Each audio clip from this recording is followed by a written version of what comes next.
Welcome to the Run the World podcast, episode 5. 5. Woo!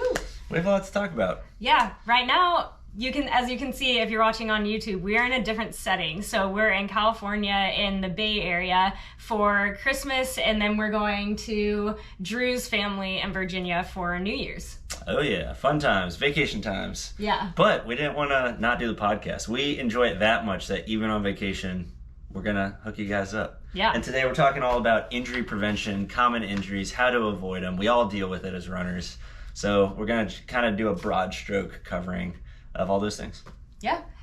We'll go over just some basic injury prevention. So yeah, it'll be a good episode. But first, a couple of updates about where we're at and training and what we're up to. So like I said, we're in California right now for, we just found this area and we really love this area for trail running and just vacationing. And so it's really nice. It's down from sea level. It's usually really good weather, tons of trails for me to run in. And then there's a ton of gyms for Drew to lift at and lots of places for him to run flat and at sea level as well. Yeah. And unlike Williams, as much as we love it, there's a lot of food options. Yes. There's a lot of movie theater options. Yeah. So pretty much everything we love to do. There's outdoors, indoors, food, entertainment of all different varieties. Yeah. So fun times. Super fun. We went to a pet store yesterday, looked at a bunch of pets. Yep. So Guitar Center. Yeah, Guitar Center. Drew loves playing guitar and piano and music, so we just jammed on mostly Drew jammed on some Rachel did learn guitars. Seven Nation Army. I did, yeah, so now I can play, so, yep. That'll be in the future podcast. Yeah. Maybe that'll be our new intro. Right, yeah, me playing Seven Nation Army, so watch out for it, for sure. You'll know. When you hear it. Yes, so yeah, that's what we're doing here. Last week I got sick, which was not fun. I don't know what it was, but I had a fever and was feeling out for probably 3 or 4 days.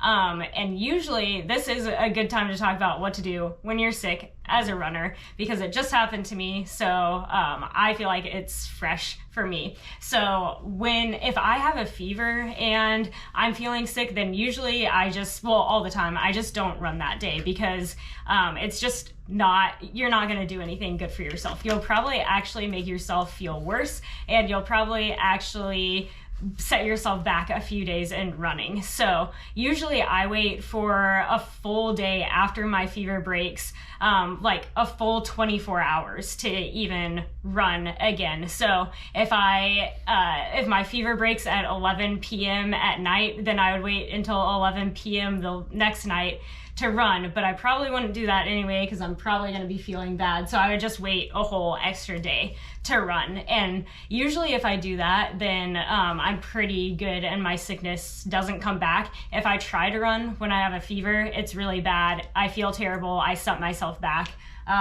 Usually though, if I don't have a fever and it's just kind of a cold or something like that, then I'm fine to run. And normally running actually kind of helps me to get my sinuses clear and the congestion out a little bit. I don't know if you felt that. I have. Yeah. There's one time I had a really bad cold and I was all stuffy and stuff, and I ran. And I like sweat it all out and felt amazing afterwards. Yeah, and on those days, I definitely would not do a hard workout. Just get out for an easy run for like 30 minutes or something like that. So definitely wouldn't do anything long or anything really hard. But I think just getting out and moving around a little bit can really help clear your sinuses if you don't have a fever. If you do have a fever, do not run. It is a recipe for a disaster. Yeah, you can prolong the sickness. Yeah, I feel like sometimes if you try to push through something that's severe, it might just prolong it. Yeah, so I think I took 3, maybe even 4 days off from running. I think maybe the first day I biked more than I ran because it's less impact, and I had a really bad headache, so that was not fun, and the impact was just not feeling good for me. So biking was a good first step back into working out. Yeah. So makes sense. Good advice. Don't want to get injured. No, don't want to get injured, which we will talk about in a little. But Drew, what's up with you? Well, I'm just enjoying this podcast with you right now. Yeah, great. For me, training-wise, Boston is the next thing in April, and we haven't quite started. Maybe this week might be like the first week of building mileage back. I haven't run more than like 31 or 32 miles in the last month in half. So kind of on that slow train. We eventually want to break into like the 60 miles to give you a reference point. So got a few months to train for that. Feeling great. Did a few workouts recently. Did some mile repeats recently at respectable paces. Yeah. And didn't hate life afterwards, so that's good. Yeah. And then been just training, trying to beat Luke, my brother, in the bench off. We have a Battle of the Bros every Christmas when I go visit them in Virginia, which is coming up next week. And he is probably stronger than me. So I've been trying my hardest to catch him, but this might be the year I lose. Yeah, he is playing baseball in college right now. So he actually has a strength program and is really working on getting strong. So that's true. Yeah. And he plays baseball, so there's no cardio. Yeah, exactly. So shout out baseball. Yeah, shout out to baseball. But yeah, that's kind of what we're up to. You're also looking for a New Year's 5K potentially to do, just kind of for fun, to get back into racing and just, I don't know, a fun 5K. Yeah. Which, this is a great question for you guys. We've been talking about just the channel in general and expanding it. This podcast we love. We're going to keep doing it, obviously. In addition to it, though, we've had some new videos come out. Rachel's released some shorts and how-to videos, and more will be coming out in weeks to come. So comment down below if there's something you're looking for. In that same regard, she is the pro athlete. She gets paid to run, so she's really good. So you want to listen to everything she says. Sometimes I just like the silliness and the fun of the adventure of it all, which you do too, but yeah, totally. My goals are significantly lower, which means they're more relatable sometimes. So I was thinking of potentially doing a 5K or going for some Strava crowns. So if you would like a video of that content, of either one of those, again, put it in the comments. And at this point, there might be less than 10 comments. So if you're watching this, you might have a lot of power. Yeah, we probably actually will make the video that you want us to make. Yeah, exactly. So, yeah. Like last week, if you watch Preston's video, D1, amazing runner. He had some great questions. We answered all of them on the podcast. This is the beauty of this podcast right now, is we can speak directly to the friends that are following us, and we just want to help in whatever way, even if it's just pure enjoyment watching me try really hard to run fast when I'm just starting to come back. But yeah, and those are some fun challenges too. I always think it's really fun to make your training enjoyable, and that'll make it more sustainable anyway. So sometimes going after a Strava crown or something like that for a workout is really helpful in just making your training more fun, more enjoyable for you, and you get more fit while you do it. Just do it as your workout for the week. Exactly. Yeah. I was going to do something in that distance for my next workout, so why not vlog it? Yeah, totally. And do something fun. Yeah. Sweet, so right into it? Yeah, let's do it. Right into it. After minutes of not being right into it, we're going to talk about injury prevention, common injuries. What are some common injuries that we can think of off the top of our head?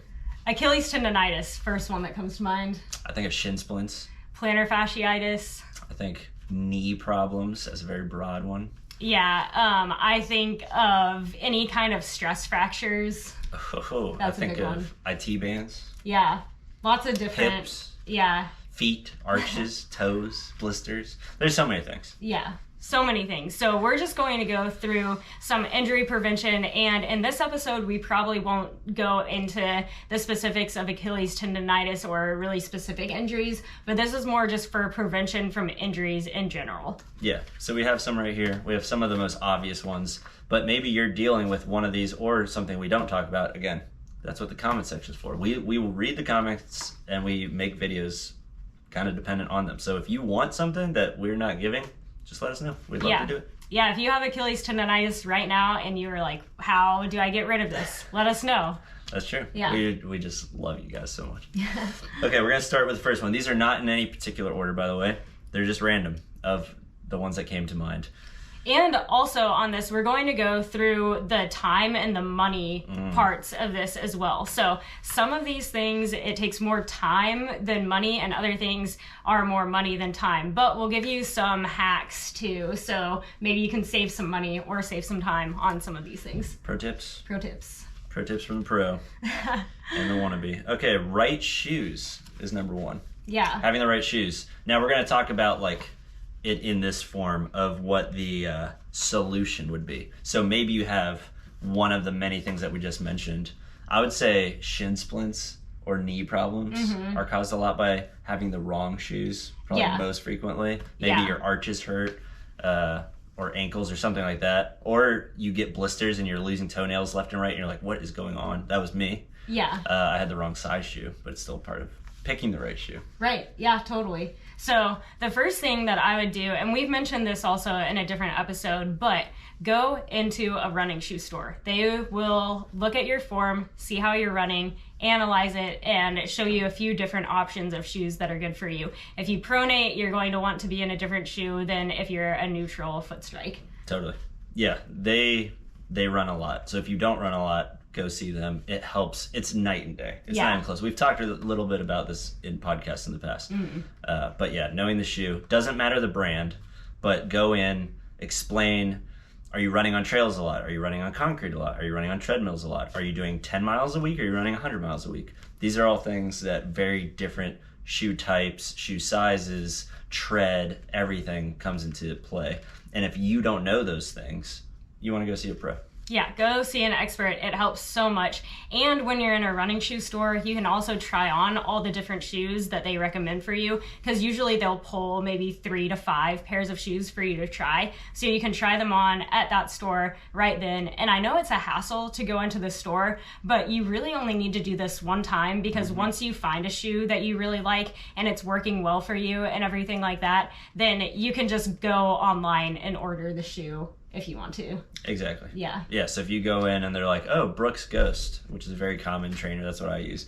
If they're like, that's what fits your foot, perfect. Then you don't need to go in each time say, does my foot still fit a Ghost? You know? Yeah. You're like, you can realize that it fits that. And if it feels great, you can just keep using it unless it eventually changes. Which it probably won't. Yeah. You also mentioned something else that's super important is the right shoe size. So talk a little bit about that and what mistake you made. I made a mistake that a tennis player would make, or maybe a soccer player would make, because in those sports you're shifting side to side and front to back, very stop-start. So you want a shoe that's more form-fitting, almost like a hardened sock, as it were, so that you can change directions without your feet moving around too much within the shoe. But in running, you're only want to run in one direction. Yeah, very simple. You just run straight. And your feet swell and expand. So I wore a shoe size that I would have worn for my tennis playing shoes, or even my like walk around tennis shoes, and that was way too small. They often say you want a half size to full size bigger than what you would walk around in your street shoes. Yeah. And it went from getting blisters constantly, and losing toenails constantly, to now it's like almost never a problem. Yeah. The other thing, if you don't know your shoe size to do, you can go into a running store. They'll help you, like I said. Or another thing that I do is I take my thumb, I put it like this, and I make sure that I have this amount of space between the end of my toe and the end of the shoe. So you kind of want that amount of space between, so that your shoe or your foot isn't constantly hitting that toe box. The other thing you can do or to think about is if you have a wide foot, some shoe companies make shoes in a wide version. So that's another thing to look at if you have a wide foot. Sometimes the more narrow shoes don't work as well, but the wide feet shoes will. Exactly. Yeah, and there's a lot of common brands and common shoes where it's like, okay, you want an 11? Do you want an 11 narrow, medium, wide, extra wide? Yeah. So all those things are helpful. Again, if you don't know, go into a store. If you don't have that, if you're like, I'm just like shooting from the hip here, I would say if you wear a 10, try an 11, try it in the average size, and then do the finger trick, do the like, oh man, they're really tight. I probably have like really wide feet, or maybe there's too much room side to side. I need it a little bit more narrow.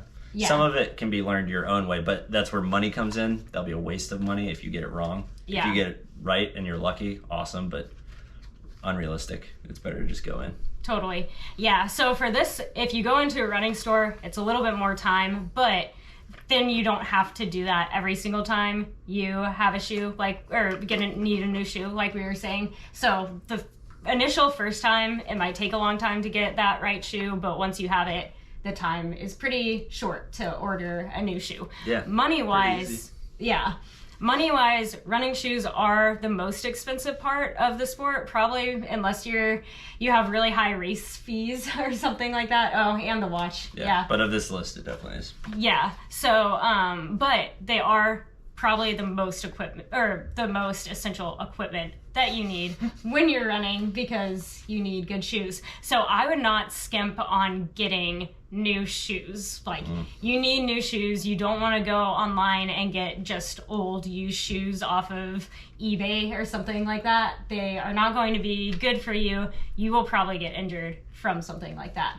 But there are some good websites, like Running Warehouse is a really good website that has some shoes at discount, or you can get past versions of shoes, and you've done that before. Totally.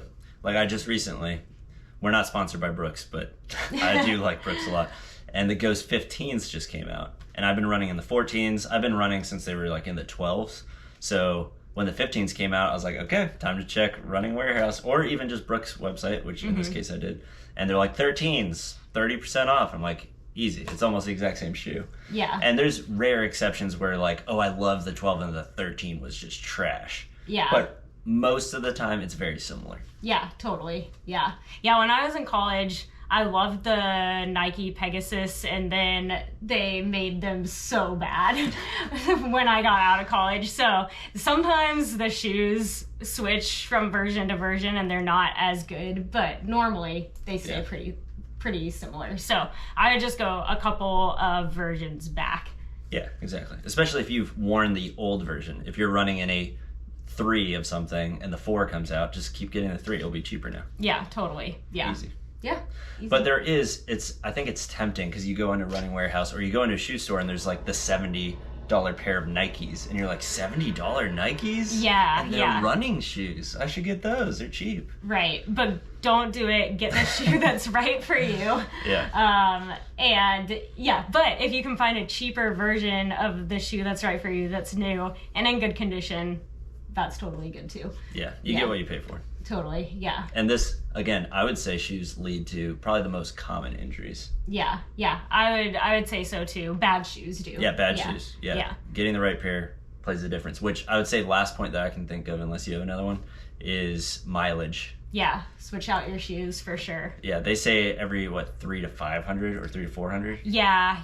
And there's some things that you can do to kind of log your mileage. If you have a training log, that's a great way. Just note whenever you get a new shoe. Or on Strava. I love Strava, and we both use it really a lot for kind of our own training log, but we think it's great. And on Strava, you can write which shoe you are running in, and they'll actually log it for you, and you can have it flag when you get to 300 or 400 miles in that shoe, and it'll say time for a new pair of whatever you're running in. Yeah. And you can name them cool names, nicknames. Yeah, you can. Yeah, you have some cool nicknames for your shoes. You have to follow me on Strava to figure out what I write down. Yeah.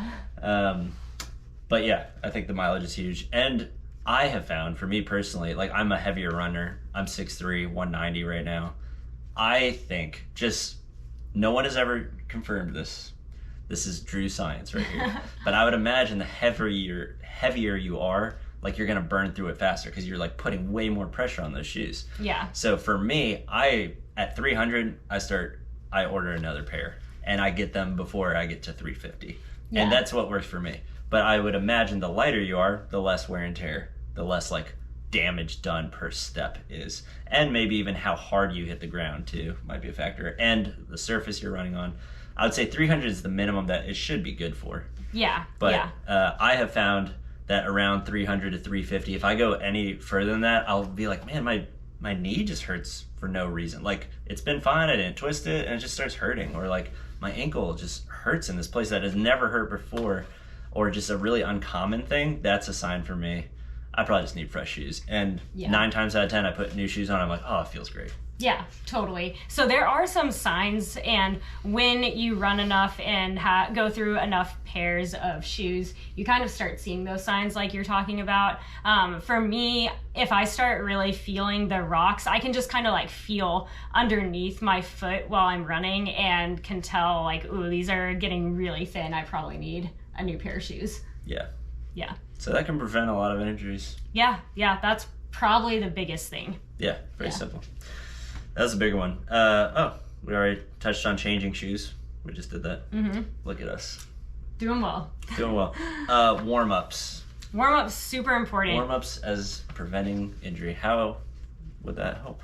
Yeah, so I'm actually going to make a video that, well, when this comes out, it'll have been the Saturday before, but I'm releasing my pre-run warm-up routine, so you can go and take a look at that. But in this box. Yes, in this box, right up here. Maybe we'll figure out how to do that. I don't know if that'll work. Maybe my editing skills need to get better. They're getting better. So, let's see, can you make like explosions like... Yeah, maybe. Let's see. We'll try to do that. Yeah. If not, I just look like an idiot. Yeah. But anyway, yes. So I forgot even the train of thought. Oh, I'm making a pre-run warm-up routine video, and this is just a video for easy runs and what I do kind of on a daily basis just to get ready to run. So that is a lot different than warming up for an actual workout that I'm trying to run fast during, like a hard workout day. So 2 different types of warm-ups that we have here, and you have a good pre-run routine for yourself as well. Yep, I've slowly, when I started running, I did no warm-ups because I thought it was awkward. One, because I didn't know what to do, so I felt like an idiot just doing like arm swings or like... You probably were not helping yourself at all. You 0% better that day. Because everyone will say like, oh, you gotta stretch a lot, and it's like, kind of, but it's more dynamic instead of static. So dynamic is movement-based stretches where you actually like leg swings, where you're swinging your leg back and forth. Static would be like a hold. Like this is a hold, it's static, it's staying still. Yeah. Where a dynamic one would be like, this is movement. Yeah. And my wrist snaps every time I do this. So I do more of a dynamic stretch routine, and it takes less than 3 minutes, very short. Yeah. I do some leg swings back and forth, front to back. And every time I get injured and learn a new thing, a new weakness about myself, I incorporate that. So I hurt my IT band really bad once. So now I do like a stretch that is actually the one static stretch in the warm-up where I like lean on it to just stretch it out. I rolled my ankle a couple times running and trying to keep up with Rachel on the trails. So I roll my ankles out. Sometimes my hip has acted up, so now I do this hip stretch mobility work. So every time I get injured, I add like a little, like maybe a 10 to 30 second addition to the warm-up, and it's still 3 minutes or less. Yeah. But I do that before every single run. I don't make an exception. I'm never like, oh, I'm in the gym and it would be awkward to like in front of everybody right now stretch, because I've definitely thought that. I still think that. But I'm just like, you know what? I'm going to do that, be that guy, but also be that healthy guy instead of being injured by trying to look too cool. Yeah. For me, it's more hips that get me kind of... hips don't lie. Yeah, hips don't lie. That's what I've heard. Yeah, that's what Shakira says, right? Yeah. Yeah, so... and a lot of times I see a lot of runners with hip injuries or injuries that are started by their hips being really tight, because we sit like this every day, pretty much. Like I work from home as a coach for part of my job, and so I'm sitting a lot of the day, and a lot of people have desk jobs, and then you get up to run and you've been in this position all day. Your hip flexors are really tight. So I always kind of stretch mine out a little bit and do more of a dynamic hip mobility routine before I get out and start running, and that usually helps me. It can also help after long road trips, like this road trip that we just did to get from Arizona to California. So if you've been sitting for a while, I would definitely do some type of hip mobility before you start running. And that's just because for your hips, like if you have really tight hips, then usually you end up compensating in some way, whether that's using your hamstrings a lot more, or maybe, I don't know, your calf flares up because your right hip was tight and you're using your calf on your left side a lot more. So yeah, injuries just pop up like that sometimes if your hips are really tight. So that's usually what I focus on. And like Drew was saying, for me, it's more dynamic stuff instead of static stretching, and it's usually more mobility and activation than it is just a stretch. Yeah. Yeah. It's one of those things, it's just insurance. And insurance, it sucks to pay for until something bad happens. Yeah. And it's just one of those things. It's kind of annoying. It's not super fun or flashy, but I think it does make a difference. Yeah, totally. So go check out my pre-run routine that I have that I'll link below, or maybe it'll be in the flying box above our heads. That's true. I'm not going to add too much. I don't want you to have to try to figure out all these things. Yeah, totally. Thanks. But yeah, so that's one good thing that you can look at. If you go to a physical therapist or a really good PT that understands running, make sure they understand running. But if you go to someone like that, then they can help you look at your weaknesses, maybe do a form analysis and see what a good warm-up routine for you to do is. And you can also just look up videos on YouTube. So like with Drew, if he had an injury, the IT band injury, he could look up some videos of what are some good pre-running routines for someone with IT band issues. And that can be another good way to kind of formulate a warm-up for yourself.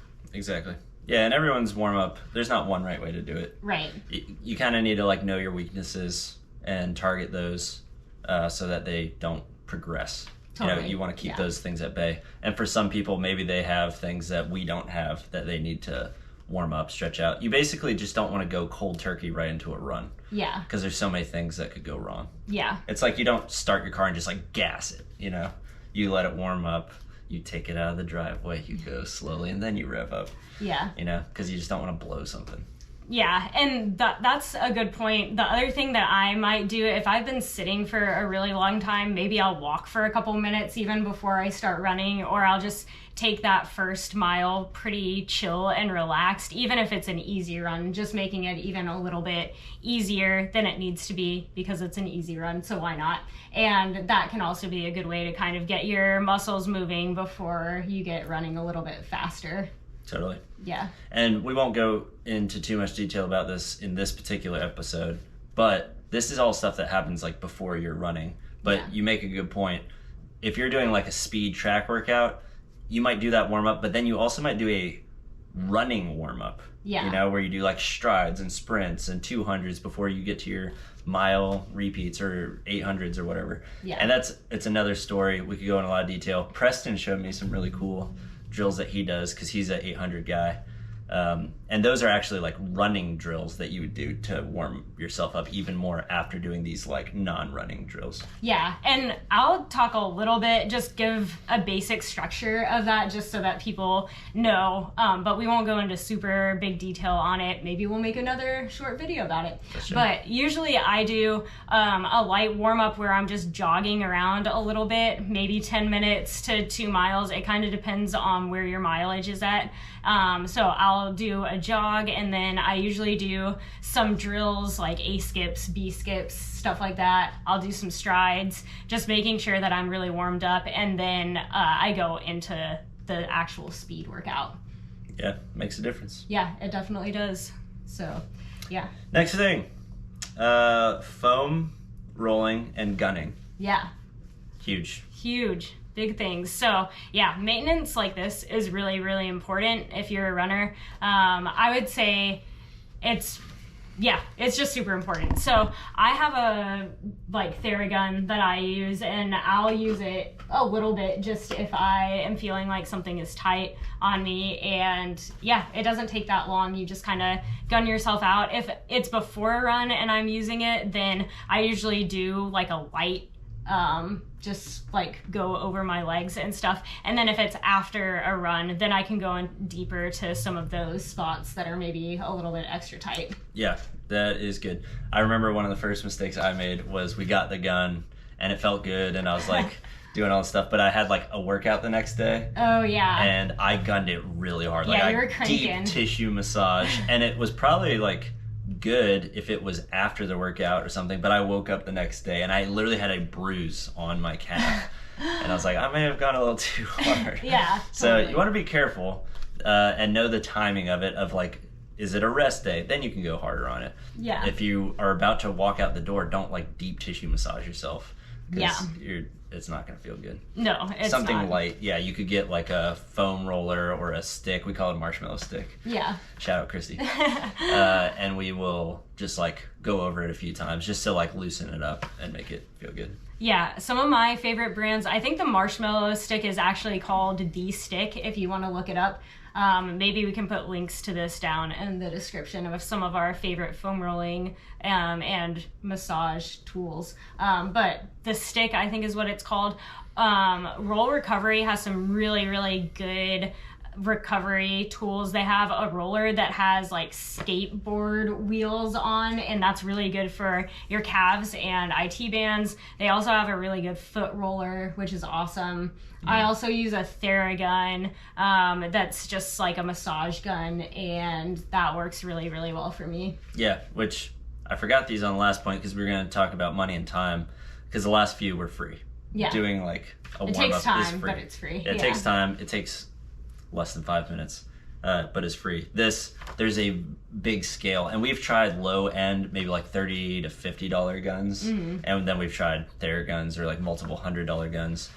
And again, it kind of depends. You do get what you pay for. The cheaper guns are just lighter, so you can't go as deep. Right. So it might be good to like refresh the muscle, maybe like right before a run, it's good. But if you have a nagging injury where it's like deep, or like something in your quad where there's a lot more tissue to get to, it kind of doesn't do it justice. And we found with a cheaper model, I forget what brand it was just like the cheapest thing off Amazon, it would stop. Yeah, it So kind it'd of be like, broke. zzz, Yeah. and then you would take it off, and then it would start zzz, and it would just kind of like the pressure of putting it against whatever body part you're trying to massage out would shut it off because the vibrations weren't strong enough to like beat that. Yeah, exactly. So for me, I would go with a little bit more expensive of a gun. I don't think that you need to be like shelling out thousands, but That'd be I think probably over 100. Probably It needs to over be over 100. 100 probably. Yeah, probably. If you want a really good Theragun. But I think there are some things that don't cost that much. They just might take more muscle for you to really be using, which I feel like I'm just a runner and like lazy.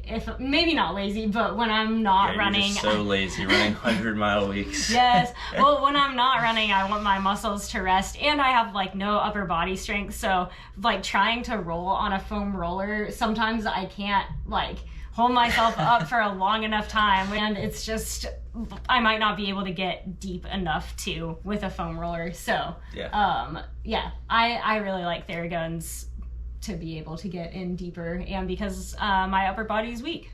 There you go. So know yourself. Yeah. Know your budget. You can make it work if you're a college kid, high school kid, or just an adult that doesn't want to spend all their money on running stuff. You don't need that much. Like a pair of shoes is all you need. Yeah. Then it's like, oh, get a watch. Then it's like, oh yeah, get a foam roller. Like you can kind of choose how expensive you want the sport to be. You don't have to race every month. Yeah. If you're on a budget, you just need shoes. And Totally. if you don't have a big budget, just buy shoes. Yeah. Another one really, really cheap way to roll out is with a lacrosse ball. Sure. They're You very can just steal cheap. one at your local school. Exactly. Yeah. Is that what we're promoting now? No, I'm just kidding. And then you have to be fast enough to escape. So it's kind of like a workout. Exactly. That's hilarious. But yeah, so just steal a lacrosse ball from your local school, and then run fast enough to get away, and you have yourself a great massage tool too. And they get in really deep. So Yeah. True. Sweet. Maintenance. This one I think you can talk to especially more because you've dealt with this even more than I have until recently. Yeah, so maintenance, super important for me, just because I'm running so many miles each week, and I think it's really important for me to stay healthy, so I'll invest a little bit more money into it as well. So I usually go to and get a massage from an actual like massage therapist. Yes. I guess for them, what is maintenance? What does that even mean? Yeah, great question. So maintenance, I just think of it as going in for treatment and you're seeing a doctor or massage therapist or something like that. So for me in high school, it just started off with going to a sports chiropractor every week or every other week, and that was my maintenance. So he would adjust me, make sure that everything is looking good and feeling smooth while I'm running. So now I go to somebody that helps me work on some of my weaknesses. I use some strength with them, and then I get a massage probably once or twice a month as well. And that usually is enough for me just to flush things out and make sure that my legs are feeling good. And I can really feel a difference when I'm running those high, heavy mileage weeks and weeks that are really intense and workouts. It really helps me to just prevent injuries. It does. It's funny because I've just always had so much pride in this issue. We're like night and day in college. Any of my tennis teammates can attest to this. I was like, I'm not going to go to the physical therapist. And we had like a free one on campus. I was just an idiot. But there's just like this, I'll play through it. I'm just so tough. And it's just like, dude, I could have prevented so much stuff. And this past, like these last few months, I've been going to a place in Flagstaff, shout out Wes. And he's the man, and it has cured me so much because he is a professional, and what shocker, he knows what to do. And he gives me exercises, and I can go take that knowledge to the gym. And now, like, you just work with someone like this for a few months or weeks or whatever it might be, and then you have that knowledge for the rest of your life. Yeah. So it's like, don't be an idiot like me. Go do it. If you're hurting, if you don't know why it's hurting, and you've asked your few runner friends, and they're like, I don't know why your knee's hurting, go to a professional. That's like your best bet to actually get real answers and not just be doing like YouTube science on yourself. Totally. And going in to somewhere actually will help too, because they can do manual therapy on you as well that one of your friends might not know how to do well. Exactly. Or you can't get from a YouTube video. So it is, I think, really important. And yeah, it's really helpful. Yeah, exactly. And we're not saying, there are some simple solutions. Like if it's a small pain, try some of the things that we're talking about in this video. Yeah. But there's like I'm kind of hurt, and then there's I'm injured, or I'm starting to become injured. That's where you don't want to play around anymore. Definitely. Yeah, we are very different. I was in the training room 2 or 3 times a week in college. Just, Miss Alex, that was our trainer's name. Well, can I get a massage? And my coach would be on me about getting massages every week to make sure that my legs are flushed out and I'm feeling good. I went to the ice bath all the time. That was just like the culture. Who did you see in an ice bath? Oh, RG3. RG3, shout out RG3. Yeah, we know you're ice bathed with RG3. So he was at Baylor. He won the Heisman while I was there, so it was super, super fun to be at Baylor that time. She's faster than him in the mile, so. Yeah, that's true. I was about to say I'm not faster than him probably in any event that he would do, like sprints and hurdles. He actually was recruited to go to Baylor for track and to do hurdles, and he could be a really, really amazing hurdler. Dang. Could you beat him in the mile? I think so, yeah. What is your mile PR for those that don't know? I ran a 4:19 1500, which probably converts to a 4:38 or something like that mile. So pretty fast. Thanks. That's not accidental speed. Yeah, not accidental speed, but there are people that was not my specialty event. So yeah. But in the comments below, who would win in a race? RG3 or me. Or my wife. I'm taking Rachel. Thanks. Yeah, maybe. We'll see.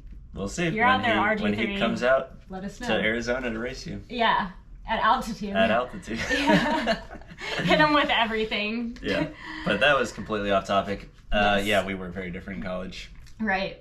I went to the trainers a lot with Spencer, who we've talked about a lot, because he actually did go to the trainers, and he got Grastoned a lot. Oh. It's like that metal. Yeah, that hurts. It's just a piece of metal, and they just rub on whatever hurts. And he was like there in excruciating pain, which maybe scarred me from everyone. Yeah, that's probably why you didn't want to go. You saw him go once, and you were like, torture. What is this? Yeah. Yeah, it was bad. I don't want to like air out all of his dirty laundry, but I was with him. I know.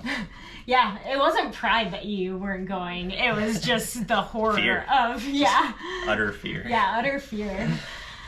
Sweet. Okay, next thing. We only have 3 more. Nice. Sleep and diet. These are both really big things. Sleep is huge. You can prevent so many injuries just from getting enough sleep. Totally. I would almost say, as far as injury, sleep is probably even more important than diet. Oh, I don't know. I might disagree with you there. I think that if someone is severely under eating, you're going to get injured. That's true. But I don't know. Of that. You're right. Yeah. Because I was just thinking like, oh, you're lactose intolerant and you drink milk, and it's like, okay, you have the runs the next morning, but then you wait and then run. But you're right.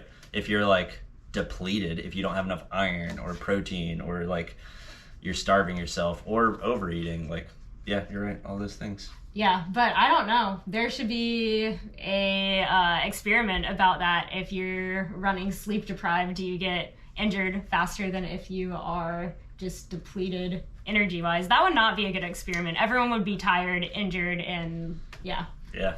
I'm not going to do that. But yeah, I don't know which one is better for you, but they're both really important. Yeah. I think I can attest to both. I would say for diet, for me personally, it's more like I eat something bad and then have to run and my stomach is upset. Yeah. So that's not really injury, but it does like slow me down. And maybe my workout the next day isn't good, or my easy run isn't easy. It's more of an uncomfort thing most of the time. But with sleep, you can feel it. Like if you did a hard workout or just did an easy run and you're about to do a hard workout, it can throw you off completely. Oh yeah. And it can definitely make you tighter. Your muscle hasn't like recovered. You haven't recovered. If you're in a sleep deprived state or just like not fully rested, you can make dumb decisions like forgetting to do your warm up. Or doing other things, or just like pushing too hard. Or sleep and diet are huge.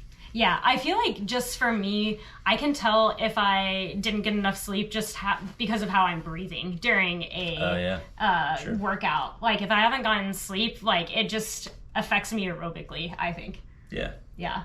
So it's super important. So get good sleep, get enough sleep. Yeah, it's so important. And then I think on the diet side of things, we kind of come at it from different angles, because I think you come at it from the angle of you just love like junk food and stuff like that. And I come at it from the angle of I know the like darker side of the running world, and like eating disorders and runners having body dysmorphia where they think that they're huge but they're really super small. And so I always think and like lean on the side of like overeating instead of undereating for myself, just because I know that I need to be getting the food and like good fuel. And I think you come at it from an angle of, well, maybe I could eat a little bit healthier. So there's sides to it, you know? Yeah, I'm like that weird runner that's like, I'm trying to gain weight. Yeah, exactly. I'm like, oh, I lost pounds. No, I need to be bigger. Yeah. Which probably isn't most runners. Yeah, exactly. But to that point, I don't think that having junk food is a bad thing. I don't think that's going to ruin your running. I think it's actually probably good for you, especially if you are very deep into the running world where, you know, you have friends that don't eat dessert or like are depriving themselves of food or something. And I think that issue's probably gotten a little bit better over the years, but I think we still have a lot of work to do in the running world. Totally. Yeah. You can get away with a little bit. You can have your cake and eat it too. Definitely. It's just got to be proportioned. Calories in, calories out. Yeah. The basics. Nothing new. All the best advice is like the boring advice that everyone knows deep down is true. Yeah, definitely. I think as far as a structure for diet too, while you're running, it's better to eat just throughout the day. Eat when you're hungry too, and have like little meals. So I say eat when you're hungry, but also if you're marathon training, sometimes you're just not hungry enough to eat as much as you need to. So going and getting a good nutritionist that understands sports and what you actually need, I think could be really, really useful and helpful. And you could just have a couple consultations with them and they can be really helpful. I know a lot of athletes that I coach, we do a food log and I just kind of see what their food intake is over a few days and then talk with them about diet and nutrition. And they also go to a nutritionist that's with the company that I work for, and she helps them out as well. So that's a huge thing. But I would say most of the athletes I coach undereat instead of overeat. So we work a lot on just adding in small snacks during the day, or adding an extra helping of rice or pasta at dinner or at lunch or something like that, and just increasing the amount that you're eating. Yeah, so much. Drop questions below. Yes. One more thing, I think protein intake is very important for runners. So I would also This is controversial. Oh, yeah? Because I've talked to people about this in the like gym lifting space, I would say it's not very controversial, but to like average consumers, it is controversial. What would you recommend protein for someone who's like athletic per pound of body weight? Yeah. Or how would you even say like how much protein you should have in a day? That's a better way. For me, I just try to get in like 90 to 100 grams a day, which is a lot. But I feel like for me and for probably most women out there, that just covers it. I feel like that's kind of been a good round number so that you don't have to do all these calculations and trying to figure out like how much you need to eat of protein. I just try to get in around 100 a day. And if we rounded it, that would probably be about 0.75 of your body weight. Yeah, something like that. Which I would say that's the low end of what I've even heard in gym space. And people have done so many studies on this, and there's controversial information because there's information that supports both sides. Yeah. I would say the lowest that I've seen still recommended that people are like, oh, good, is 0.75. Yeah. Like that's the minimum. Yeah. I say a pound of, like per pound of body weight, a gram of protein. So 1 gram of protein per body weight. So if you're 150 pounds, then you should eat 150 grams of protein, or at least roughly close to that. Which is a good amount of protein. And some will say even like 1.25. I would say that's like erring in the max. So somewhere between 0.75 and 1.25. That's why I like the 1, because it's just like direct. It's easy to remember. It's like, oh, I weigh 190. I should eat around 190. And if I miss it by 5, 10, it's fine. Yeah, totally. Yeah.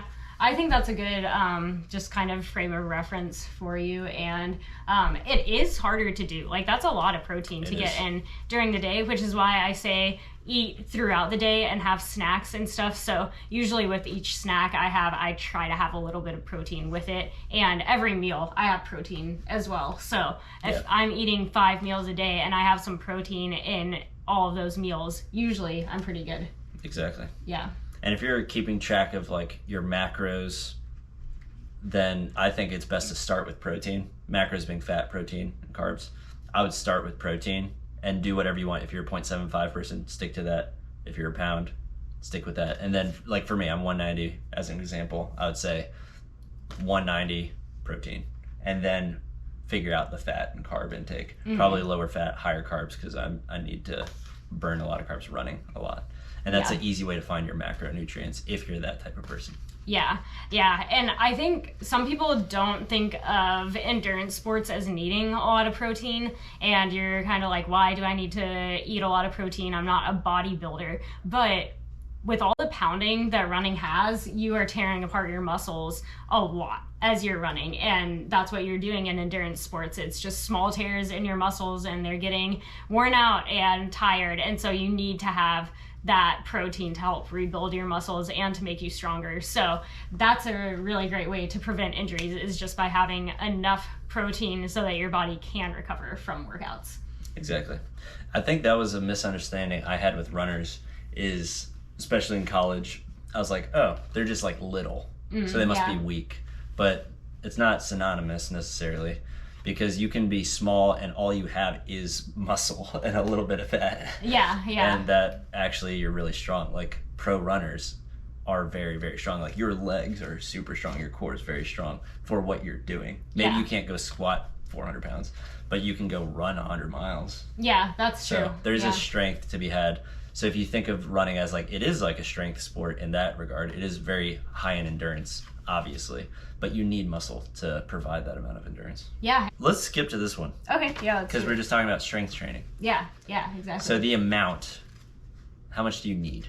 I usually do strength training twice a week, and it's on my harder workout days. So double up. Yeah, double up, because I think for me, I want to get all of my hard work in on the hard workout days so that my recovery days are really recovery days, and I can just use them to recover. So yeah, twice a week, and normally I just do about 30 minutes of lifting in a session, 30 to 45 minutes. But yeah, it's not that much, and I don't really get super sore from lifting. It's not really for that. It's more just for injury prevention, working on some weaknesses, and that's about it. So you're not going for PRs? No, not really. My lifting, I do a lot of squats, lunges, step ups, calf raises, stuff that'll just kind of help build up my legs and make me a little bit stronger as well. And yeah, normally I'm doing sets that I usually do 4 sets of each exercise, and I'm doing maybe 8 to 12 reps with them. Sometimes I'll do a little bit more strength and do a 5x5 or something like that for like one of the heavier lifts like squats or something like that. But for most of the training that I'm doing, it's more endurance based, so I need those muscles to be strong endurance wise, so I'm doing higher reps normally. Makes sense. Yeah, almost more like a hypertrophy model. Yeah. Instead of just like a pure powerlifting model. Totally, yeah. And if you want more of a breakdown with lifting, we'd love to talk about that too. Yeah. I love talking about lifting, and I'm learning all the time. But yeah, I think if you go into the gym, you're going to start with, like, let's say you're doing squats that day and you're working on your legs, and then you're working on some like mobility things or ankle mobility or strength. You want to start with like the muscle group that is the biggest, that you're going to put the most weight on first. So you would start with squats. Right. So you can that's going to be the heaviest lift of the day, or deadlifts. That'll be like the heaviest lift of the day. Do that and then work backwards, and then do like lunges next, and then do the little like iso holds and calf raises and stuff. Yeah. Just like whatever you want to be your best lift, your biggest, heaviest lift, do that first, even if it is just sets of 8 reps or sets of 5 reps. Yeah, for sure. Yeah, and like Drew was saying, I'm not maxing out on any of these. I don't know what my max is for a squat or anything like that, but that's okay. I don't really need to know. That's not what I'm training for. You even do, with squats, you'll do like half squats. Yeah, I do half squats instead of full squats, just because those muscles are really the muscles that I need while I'm running. I don't need the muscles that you need for a full squat to be running fast. It's more just a half squat, and that's good enough for me. Totally. Yeah. I've even found with lifting and doing like things that have nothing to do with running, like bench press. Yeah. Like you don't really need bench press to run. Maybe very little bit of upper body just to have like some coordination and strength up there. Especially arms. I'd say you use your arms or like your back and shoulders a lot while running. Core, obviously. But with leg day, I do a very different leg day now than I used to when I was only lifting. Where I'm not going for 1 rep max on squats anymore. And I might be doing things that are kind of like quote unquote embarrassing to a gym goer. Like I'm holding dumbbells and like walking on my tiptoes across the gym, and people are probably looking at me like an idiot. But that's like, if you want to strengthen your running specific muscles, then you might do some weird exercises. And maybe we can make a video about like more of those like runner specific exercises. Yeah. You could squat. I mean, there's the Nick Bears of the world that like are super strong and doing like conventional lifting and running at the same time. But I would say that if you're running a lot and you're running fast and you're running high quality mileage with good workouts, that's working your legs enough. Yeah, and I would also say too, if you're maxing out in a squat, the next day you're just going to feel really terrible on your run. So that's another reason why it's not awesome just to max out and things. And there's just a higher risk of injury with those max out, especially if you don't have the right form or you don't really know what you're doing. Form is really important. So the heavier weights you're using, the more risk of injury there's going to be if you're not using good form. Yeah. So know your goals. If your goals are to be a hybrid athlete where you're like being able to do both, but maybe not one at a very, very high level, then it's fine. But if you're trying to like be the best runner you can be, you probably need to make some sacrifices or changes in training so that you're working running specifically. Yeah, for sure. Yeah. Go back to our other episode on goals. Yeah. Okay, last one. Mileage / building mileage. Yeah.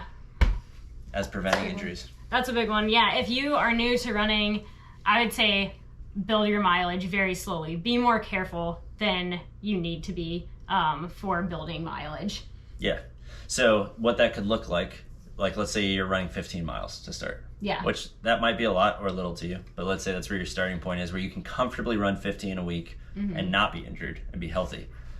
It'd be fine to move up to like 18 miles the next week and then 21 the next week, but you don't want to go from 15 to 30. Yeah. Like, that's too much. You don't want to double your mileage on any given week. Yeah. I would also say with that, if you haven't run like a 30-mile week before, maybe don't go from 15 to 30 miles in that first season of you running. Go from maybe 15 miles to 20 or 25 miles and just go up by 5 to 10 miles in a season. And that's kind of a good way to build. That's what I did when I was in high school. I built so that I was doing about 5 more miles each year that I was running. And that helped me to prevent injuries. Yeah, which is crazy. That doesn't seem like a lot. Because she's saying season. That's not like weeks. Weeks aren't seasons. Seasons could be months. Yeah, exactly. So maybe like fall semester, you're at 40 miles, and then spring semester, you're at 45. Yeah. Not a big gap, but you'll feel the difference. Yeah. Instead of doing 4-mile repeats, doing 5-mile repeats on that workout, that's a lot. You'll feel it. It makes a difference for sure. Yeah. But it also makes it attainable. Your body will adjust naturally.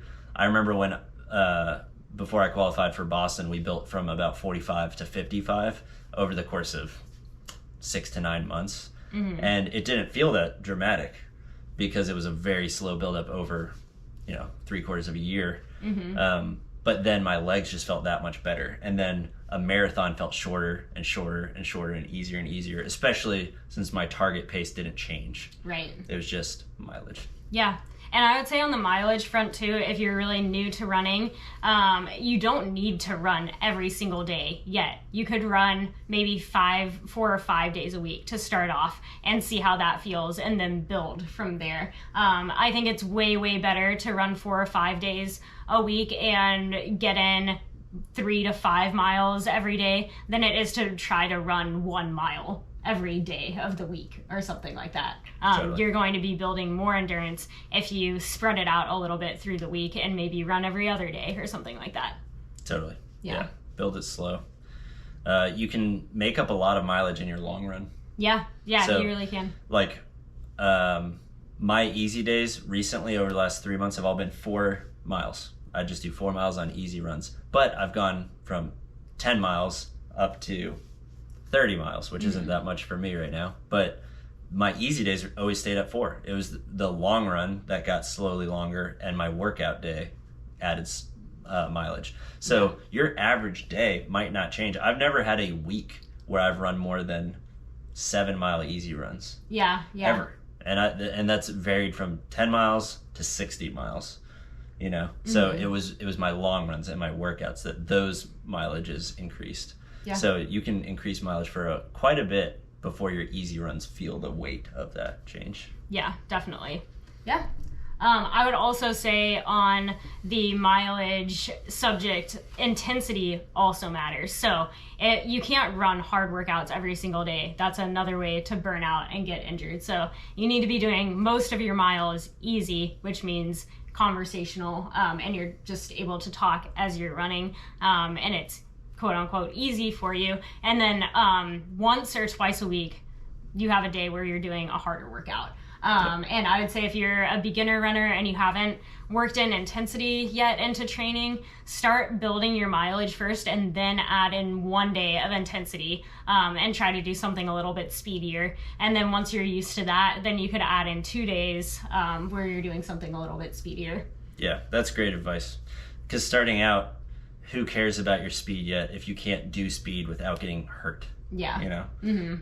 So really working out early on, whether it be recovering from an injury and you have a lot of running experience, or you're starting running and you have no running experience, your workouts at first is literally just building mileage. Yeah. And slowly doing more easy runs, adding more miles to your long runs that are all easy pace. So you need to build that foundation first before you unlock the ability to do harder speed stuff. Yeah, definitely. Yeah. If you're adding intensity way too early or too much too soon, you'll probably get injured, and that's, a really good way to get injured. It's crazy. I've been shocked, still being fairly-ish new to running over the last few years, is how little amount of speed work you actually have to do to get fast. Yeah. It is crazy. You don't have to do that much, and there's some little tricks to doing strides And on easy days is a really, really good way to add in some speed without having that intensity too. It's intense, but only for a few seconds, and so your body can really recover, and it just helps your body like know how to run fast, quote unquote. So I do strides at the end of my easy runs. Sometimes I'll do them in the middle of the run and just do 30 seconds on, 90 seconds off or something like that. Or I just do some strides at the end, and it's 4 to 5 strides that are maybe 15 seconds long. And I'm not full out sprinting in these. I'm still using like long distance form. It's more like maybe 5K effort for these strides, 3K to 5K effort. And yeah, just getting in some quicker steps. Yeah. I think we've talked about this of doing an episode.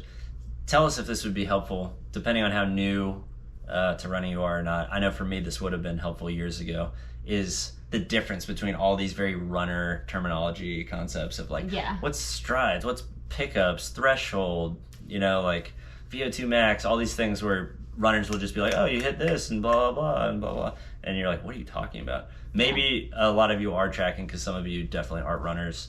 But if it'd be helpful to have a video breaking down what those weird terms mean, then let us know. Let us know. Yeah, for sure. I think that's pretty much it. Yeah. Now you'll never get injured again. Yeah, exactly. Yeah, never again if you follow all these steps.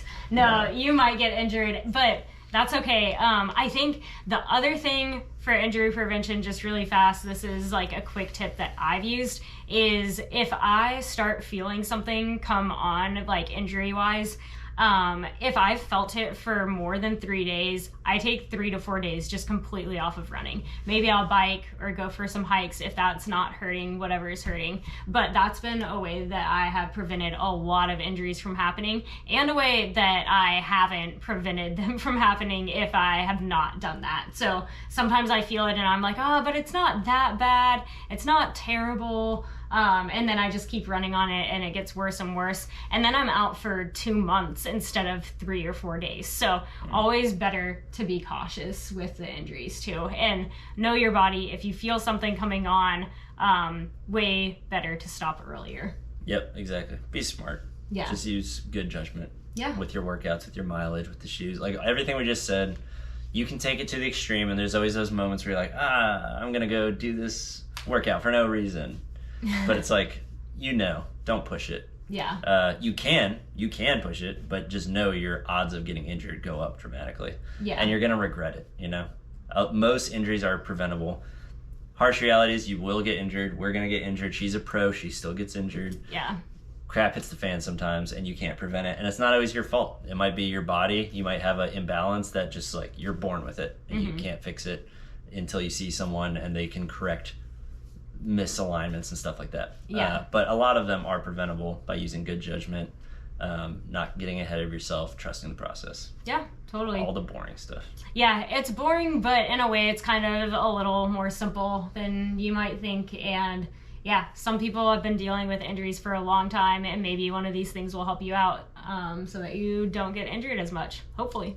Yeah.